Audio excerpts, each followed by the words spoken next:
listos para otro deep dive. Hoy vamos a meternos de lleno en un tema que a veces suena medio árido, pero créame que es súper importante. ¿Cómo se reforma la Constitución argentina? Exacto, porque no es cambiar una ley cualquiera, estamos hablando de la ley fundamental que rige todo el país. Para esta inmersión tenemos un documento clave que nos va a guiar. Proceso de reforma de la Constitución argentina. Lo bueno es que está bien detallado y nos va a ayudar a entender cada pasito de este proceso, que, como decía, es bastante más complejo que aprobar una ley común y corriente. Totalmente. Y la idea es que al final de este recorrido no solo conozcan las etapas, sino que entiendan la lógica detrás de este diseño, por qué se armó así, qué se buscaba al hacerlo tan particular. Sí, porque ya al leer el título del documento, uno se da cuenta de que esto no es un trámite sencillo. Reformar la Constitución, según lo que vimos, es algo bastante rígido y complejo. Totalmente. Y esa rigidez no es casualidad. Se pensó así para proteger la Constitución de cambios impulsivos o que no cuenten con un respaldo muy amplio. Es como que quisieron asegurarse de que cualquier cambio a la ley fundamental sea producto de un gran consenso no. Exacto.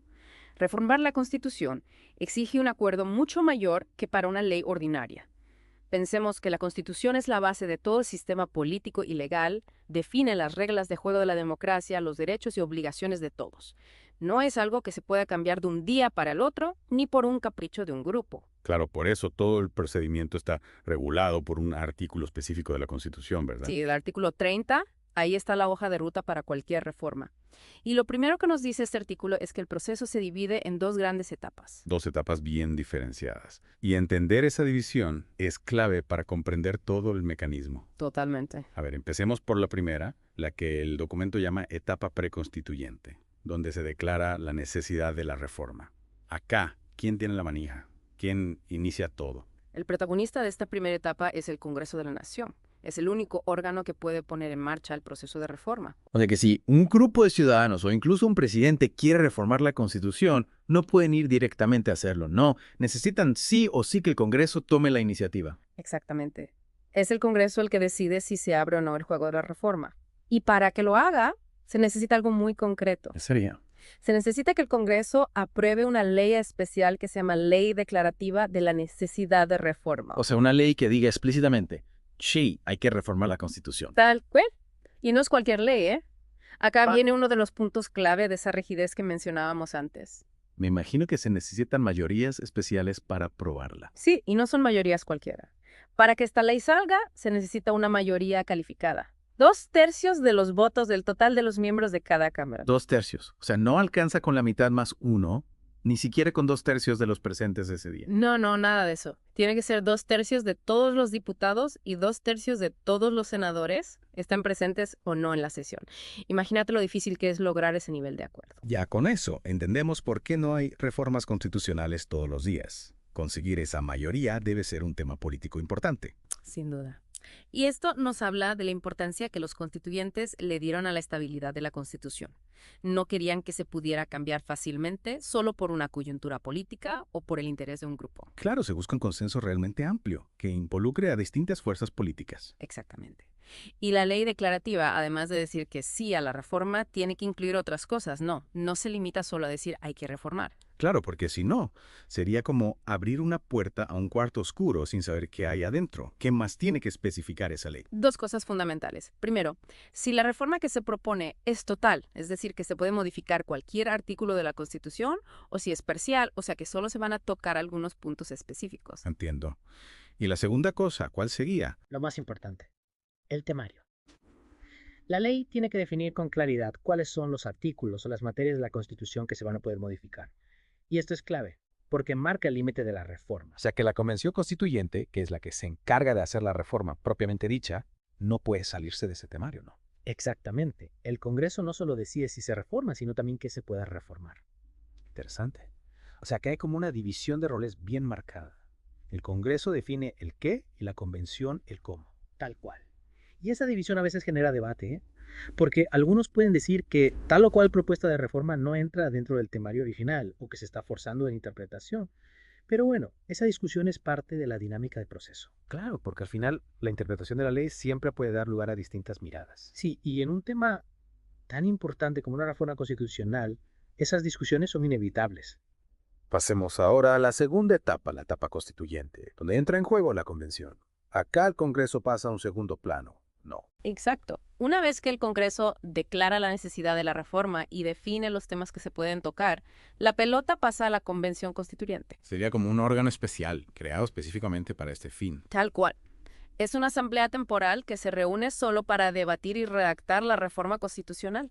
Y lo importante es que sus miembros son elegidos directamente por el pueblo. O sea que hay elecciones específicas para elegir a los convencionales constituyentes. Exacto. Y la ley que vimos antes, la ley declarativa del Congreso, suele establecer los detalles de esta elección.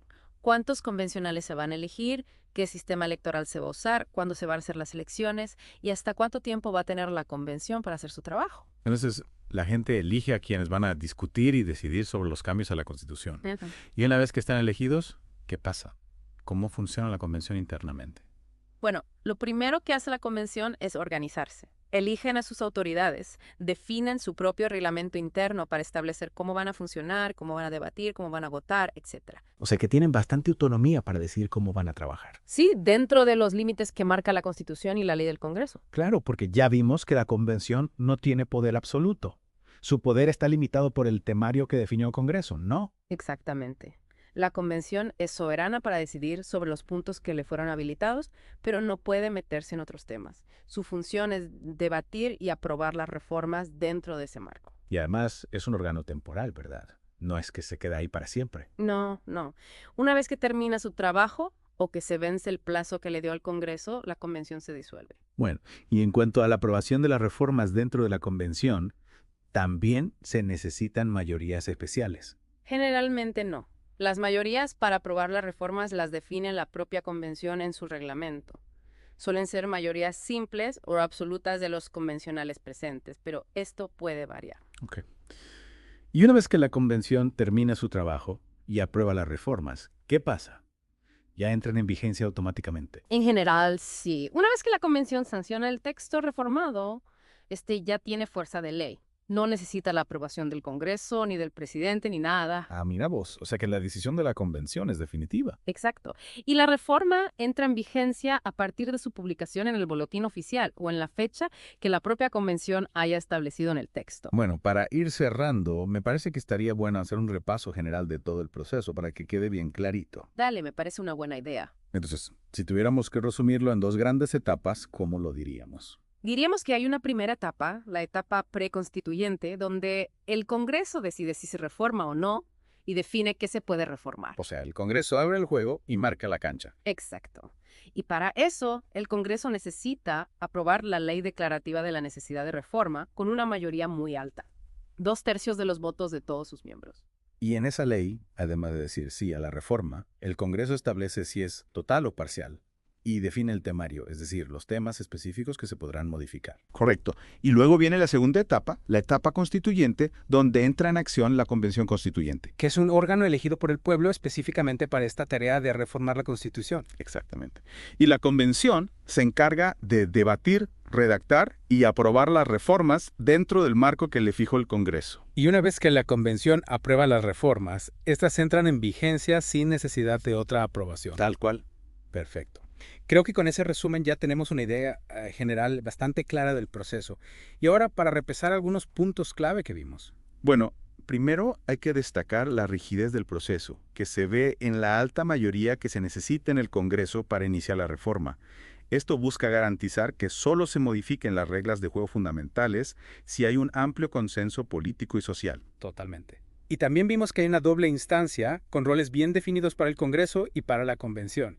El Congreso decide si se reforma y qué se puede reformar, mientras que la Convención lleva adelante la reforma en sí, pero dentro de los límites que le marca el Congreso. Exacto. Y esa división de roles busca equilibrar la necesidad de estabilidad constitucional con la posibilidad de adaptarla a nuevas realidades o demandas sociales. También es importante recordar la legitimidad democrática del proceso, que se basa en la elección popular de los convencionales constituyentes. Son los ciudadanos, a través del voto, los que eligen a quienes van a tener la responsabilidad de reformar la Constitución. Y por último, destacar la autonomía de la Convención en su decisión final. Una vez que la Convención aprueba las reformas, éstas entran en vigencia sin necesidad de ser validadas por otros poderes del Estado. Claro, la decisión de la Convención es la última palabra. Exacto. El documento incluso Nos ofrece un cuadro resumen muy útil para comparar las dos etapas del proceso, que nos puede servir para repasar antes de un examen, por ejemplo. Sí, es un buen recurso para tener en cuenta. En ese cuadro vemos que en la etapa preconstituyente, el órgano principal es el Congreso, que tiene la función de declarar la necesidad de la reforma y establecer los límites de la misma. Y para eso, necesita aprobar la ley declarativa con una mayoría calificada de 2/3 del total de los miembros de cada Cámara. Exacto. Y esa ley es el resultado de esta primera etapa y es la que habilita el proceso y define qué se va a reformar. Mientras que en la etapa constituyente, el órgano principal es la Convención, cuyos miembros son elegidos directamente por el pueblo. Y su función principal es llevar adelante la reforma dentro del marco que le fijó el Congreso. El resultado de esta segunda etapa es el texto de la Constitución ya reformado. Y ese texto entra en vigencia sin necesidad de otra aprobación. Tal cual.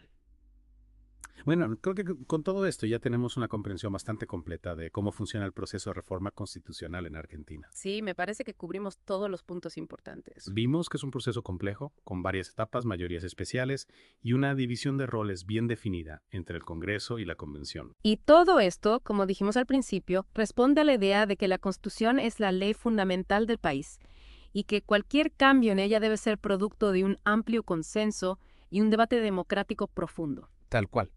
No es algo que se pueda hacer a la ligera. No, para nada. Bueno, y para terminar, me gustaría dejarte pensando en esto. ¿Crees que este sistema tan particular, tan rígido, tan complejo, es el más adecuado para nuestro país?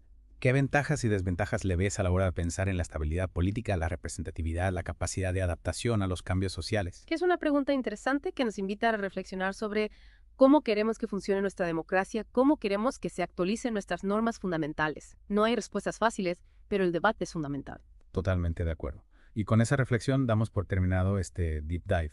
Gracias por acompañarnos. Hasta la próxima.